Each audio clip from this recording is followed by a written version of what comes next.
За өнөөдрийнхөө бичлэгийг болохоор эрдмийн хөргөө болсгор гэж байлаа.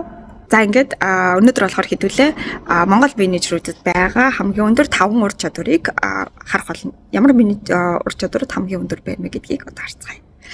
За дата маань мэдээж хүний нөөцийн үнэлгээний төв дээр 2019 он болон 2023 онд нийт менежерийн ур чадварын тестийг өгсөн 744 хүний мэдээлэл дээрээс нээгдэгдсэн байгаа. За ингээд 2019 онд нийт дата байгаа менежерүүдийн хамгийн өндөр ур чадвар нь итвэх оролцоотой байх гэсэн ур чадвар байсан бол 2023 онд энэ нь баримт нотлохоон тулгуурлан шийдвэр гаргадаг гэдэг ур чадвараар солигдсон байна. За энэ 2 жилд хоёуланд нь мэдлэг туршлагаа хуваалцах чадвар, анализ хийх чадвар, баримт нотлохоон тулгуурлан шийдвэр гаргадаг гэсэн 3 ур чадвар болвол 19 он болон 23 онд хоёуланд нь давхцаж байгаа гэсэн. Тэгэхээр юу гэх гээд нэхэр манай менежерүүдийн одоо хамгийн суур байгаа одоо өндөр 3 ур чадвар бол энэ 3 ур чадвар юм байна.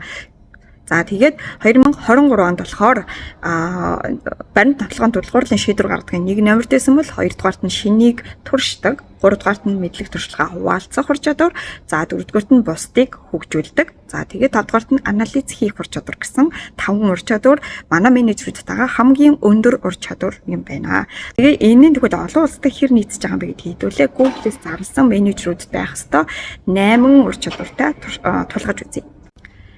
За Google компани маань болохоор ч нөт хэдэн сая мянган датан дээрээ тулгуурлаад за манай компанид бол энэ 8 ур чадвартай менежер байх юм бол одоо энэ бол сайн менежер гэж үзнэ гэж зарласан. За тэгэхээр би бол энэний нэгдүгээрх нь be a good coach, 6-т нь help your employees with career development буюу карьер өсгөхөд хүндээ туслах. За тэгээд сайн зөвлөх байх гэсэн 2 ур чадвартай бол 2023 онд байгаа манай менежерүүдийн ур чадвар ерөнхийдөө бол нийцэж байна гэж харж байна. Та юу байна? Комментсэд сэтгэлээ үлдээгээрэй. Олон улсад зарлагдсан байгаа сайн менежерүүдийн ур чадвартай зүгээр нийт ингээд тест өгсөн менежерүүдийн дунджаар гарсан хамгийн өндөр ур чадвар 2 ингээд нийцж чинь гэдэг бол энэ бол одоо манай менежерүүдийн ур чадвар өөрсдөө хөгжүүлж байгаа байдал тий компаниуд нь менежерүүдээ хөгжүүлж байгаа байдал бол сайн байна. Олон улстай бол бид нийцж байна гэж ингэж хэлэх гээд байна. Баяр хүргэе. Тэгээд та 1 бай 2 бай түүнээс дээш хүнийг удирддаг тий хүнтэй хамтарч ажилладаг бол танд энэ 5 ур чадвар байгаа гэсэн үг байна. Тэгэхээр өөртөө итгэлтэй байгаараа. Яагаад гэвэл та олон улсаас зарлж байгаа энэ менежерийн ур чадвартай таны ур чадвар чинь ингээд дүүцэж штэ. Тэгэхээр өөртөө гоё итгэлтэй байгаад өөрийгөө дахиад илүү гоё хөгжүүлээд өгөөрэй.